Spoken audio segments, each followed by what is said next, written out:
Welcome back, Idaho Sports Talk, 5 o'clock, Prater. People jumping in their cars, and they're going to hear a great one, maybe one of their favorites, Prater. Let's go to the Fat Guys Fresh Deli Hotline and welcome on the head coach of the Toronto Argonauts, the East Division champion Argos, former Boise State legendary quarterback as well, Ryan Dinwiddie, with us today. RD, congratulations. Welcome back to Idaho Sports Talk in a division title. That's awesome, dude. Well done.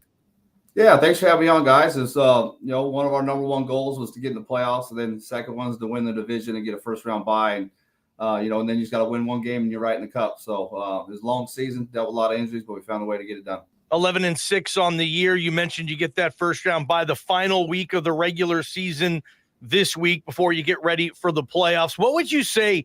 Did you meet the expectations this year? Was this team supposed to be a division caliber championship winning team? Did you get the most out of it? Just sum up this season, if you wouldn't mind, real quick, RD, because it's obviously, 11-6, another division championship. Yeah, it did start off the way we wanted. We didn't really live up to our expectations the first half of the season. And, we were 4-5, lost the Calgary game we should have won at home. So it wasn't all pretty. And then we just said, guys, we're just going to make this a back nine. And let's just go on the back nine second half of the season. And then we just went on a winning streak and, end up clinching with one more to go right this week, but not having to play for much for this week. So the guys bought in. I felt like our attention to detail was there. The locker room was getting better. Guys were enjoying coming to work, enjoying each other's company. There was no more in-house fighting. I love the golf analogy. Nicely done, RD. We're talking to Ryan Dinwiddie, Toronto Argonauts head football coach, former Boise State quarterback, getting you guys ready for the Grey Cup championship run that RD is about to go on. RD, tell us about your football team. Offensively, defensively, what's the strengths of what you got going on? Yeah, so defensively, at one point we're leading the league in interceptions. I think a few teams passed us. We're right there in the top three. So those guys have been doing a great job. So our back end's been amazing. Our linebacker core is really, really good. We lost our starter who was up for Defense Player of the Year about 6 weeks ago. We're going to get him back for the playoffs. So that's going to be a strong front. Now, defensive line has kind of been an issue for us. We haven't got really after the passer. And then offensively, our receiving core is lights out. They do a really good job. And we struggle to run the ball from time to time. We led the league in passing yards. That's because we didn't trust the run game as much. I love to run it downhill. I love to be downhill team, some play actions, and then get in our spread offense. But we're more of a spread team now. No huddle team. We go fast. Not a lot of teams do that up here. It's something we really hang our hat on. We have about 100 one-word plays in one word, and everybody knows what they're doing. So those guys, really study and pick that up is amazing. A lot of teams they can't get that done. So those guys put the time in and found a way to for us to be successful. Playing fast is one of the things we had to do. Ryan Dinwiddie, let's talk about probably one of your more uncomfortable subjects yourself. What kind of role have you played this year? What kind of coach have you become? You're young enough at this where you're growing and the success is there. So what have you contributed to it this year? Yeah, I'd say, early on in camp, I was kind of getting after the guys a bit, kind of being a hard butt. Just the way our season ended last year, I didn't feel like we were very disciplined. And, some of the guys that were part of that, we got out of the building. There's still a few guys that got a lot of growing to do. But, yeah, I was pretty hard on them early. And finally, I just, when I came back after when we were struggling, I said, look, guys, all right, I ain't cussing and screaming no more. I'm going to, be patient and learn some patience. But, now the onus is on you guys to get it right. So I thought, once I made that arrangement with the players, we really started coming together, and they knew where I was coming from, but I could have handled myself differently a little bit and had a little bit more patience. That's kind of my Achilles heel there. I'll stay on the Ryan Dinwiddie topic of Dinwiddie talking about himself, Prater. I like this. RD, what makes you a good football coach? What do you think your biggest strengths are as a football coach? I think I can handle anything thrown my direction. We've had a lot of things in house that we've had to overcome, and each day you just got to find a way to handle it and handle it the best way you can. And I don't think the pressure really gets to me. I've been pretty even keel. We've had so many injuries, all kinds of in-house stuff. We keep in house that doesn't get in the media. But we found a way to overcome that. Me and my staff, those guys are very supportive as well. So they've been able to help me there, and I feel like I build a relationship with the players. It's tough to do professional football, such a business, but I just want those guys to know that I do appreciate them, do care about them. It's more than just football for me. How much is the spread in the Canadian Football League? I mean, holy cow, you got so much space on the field there. It seems like that's the perfect natural fit. I don't know if I've ever seen it. I haven't spent that much time watching the CFL, but is this new, or are you just trying to catch up with the times? How prevalent is the spread in the CFL? Yeah, I mean, that's the whole deal. Our league's a little bit different as far as schemes that we do offensively and defensively with the 12-man, and then, the field is 60 yards wide, and it's 110 yards long with 20-yard end zones. So you got to find a way to, take advantage of the space. And so they moved the hash marks in this year to give us a little bit more room to the field and the boundary. I didn't really feel like it changed too much.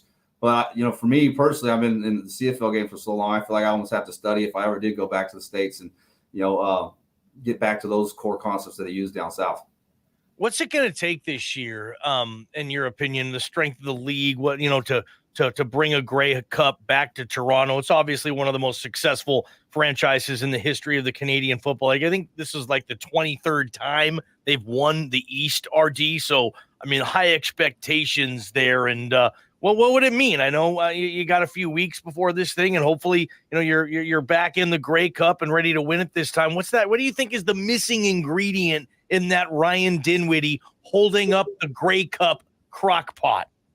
Yeah, I think that's the key as a head coach. You're judged off wins and losses, and if you get to playoffs and you don't win the Grey Cup, it's really you're not going to get a whole lot of love, and that's what you got to do. You got to win a head cup as a head coach. You got to win a Grey Cup. That's our goal. This is the first time we won back-to-back division championships since 1997 when Doug Flutie was the quarterback. So nice. It'd be tough to ruin our legacy if we didn't get it done in the Grey Cup. So we got to win these final first, but then the Grey Cup. So there's a lot of buzz around the town. People are excited about the Argos to be consistently good, and then now we got to finish it and kind of build our own legacy. How we want to be remembered is kind of one of the things I always tell our players. And mentioned after the last week's game, hey, we got to where we want to go, but we're not going to be remembered. We don't get to our last goal. RD, as the last time they won it, the Toronto won the Grey Cup was 2017. It seems like the franchise wins it about every 5 or 8 years. So there is a precedent, there is a history there is a tradition. How much pressure do you feel to bring this sucker home, especially because I have to ask this question because it is hockey season in Canada, and I know everybody's watching hockey, but there's still intense pressure for you guys to bring the sucker home, isn't there?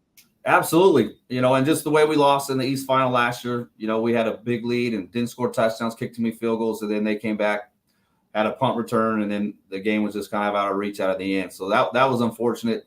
We can't have that happen again. So the pressure's definitely to go win a Grey Cup. A lot of people picking us to win the Grey Cup. Now, there's some really good teams out there in our division and the West. I'm sure the West will probably be favored in it, but a lot of people expect us to be there and competing for the Grey Cup. So we don't get that done. I think, it's going to be tough pill to swallow. And I think, the pressure is that we have to go get it done. Ryan Dinwiddie, ex-Boise State Bronco, all-conference, all-WAC, obviously, back in the day. Now he's the head coach of the Toronto Argonauts, won the East Division Championship. And I want to get to the Boise State portion of this interview, RD. We love getting your take on Boise and whatnot. And, having to switch OCs in a season, I'm sure you've been a part of that, in-season staff changes, those challenges. But you get a very familiar guy now as OC and Dirk Cutter. I believe he recruited you. I know you played for him early on. What's your relationship like with Dirk? And when you saw how and everything this all went down with Dirk coming to take over the reins just on a one-season deal, what went through your mind, Ryan? What do you think about this? Yeah, well, I haven't got a chance to watch too many of the games, being out east. I'm usually in bed when the games come on. But, I did text Dirk when I read the news. I said, oh, so much for retirement. And he just, sent me a text back. So we still talk. It was great to see him up there this spring when he was being an analyst. And then I used to go visit him in Tampa each year. So got a good relationship with Dirk. He taught me a lot of football early on. I knew he could do a great job. He'll find a way to simplify some things. But I think they needed to add some more, to that offense. I didn't think they were doing a whole lot schematically. So you can't just be one flavor and get it done. You got to be able to, be multiple. I think Dirk will bring that to the offense. And just the level of professional, he's been there and done it. I know there's a lot of turmoil going on. He's the right guy to go in there and help Andy out. Without talking about the specifics of Taylor Green, because that's not fair to you, but Dirk Cutter and the quarterback relationship and getting thrust into that relationship in the middle of a football season. And, he's got things to work on in terms of the read zone and the way he throws the football. How does Dirk Cutter approach that, knowing as well as you know him in terms of simplifying, prioritizing, and just working on the task at hand. How hard or how difficult is that during the middle of a football season?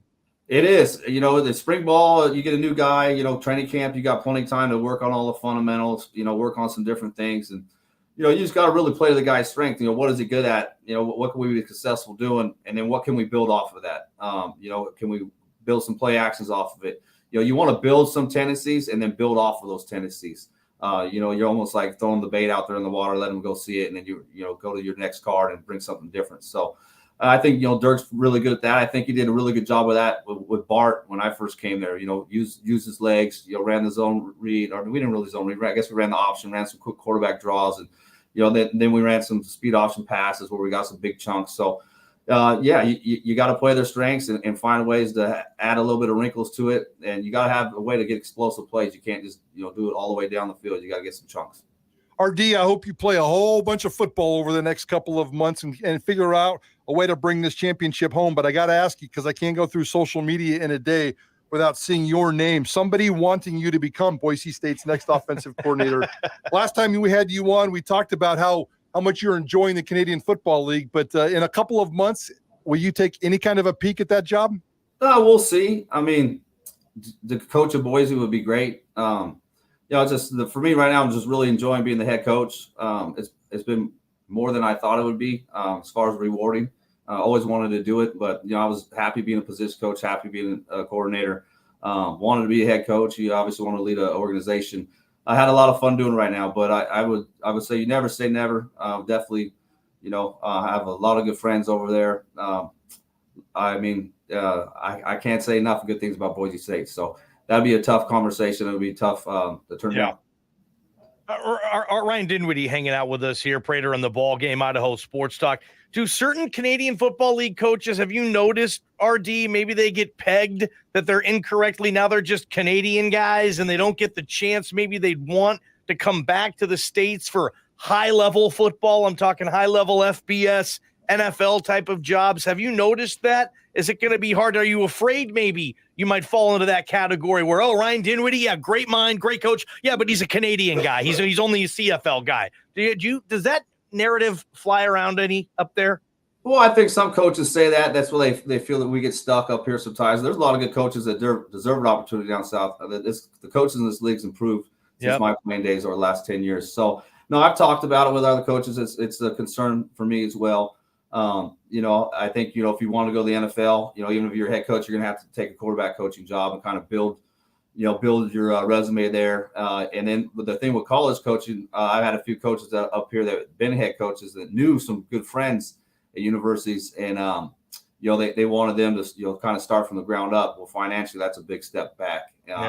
Certain guys can't do it, and then the recruiting aspect of it, right? You hadn't recruited. That's a big thing when it comes down to college football. Good points. Ryan Dinwiddie, congratulations on winning the division. We know it's not the end-all, be-all, though. You put yourself in the position. You crossed off a goal, a check mark that you had, and now you got a few more check marks to cross off, RD. And hopefully next time we have you on, it's Grey Cup champion Ryan Dinwiddie. And if that all happens, we'd love to have you back on, RD. You're one of our favorites, man. Good luck. Go get him, and thanks a lot. No, appreciate it, guys. Always enjoy coming on here. I'm hoping that's the way it plays out. I'll bring the Grey Cup with me to Boise. We'll have a party. Oh, hell yeah. Thanks, RG.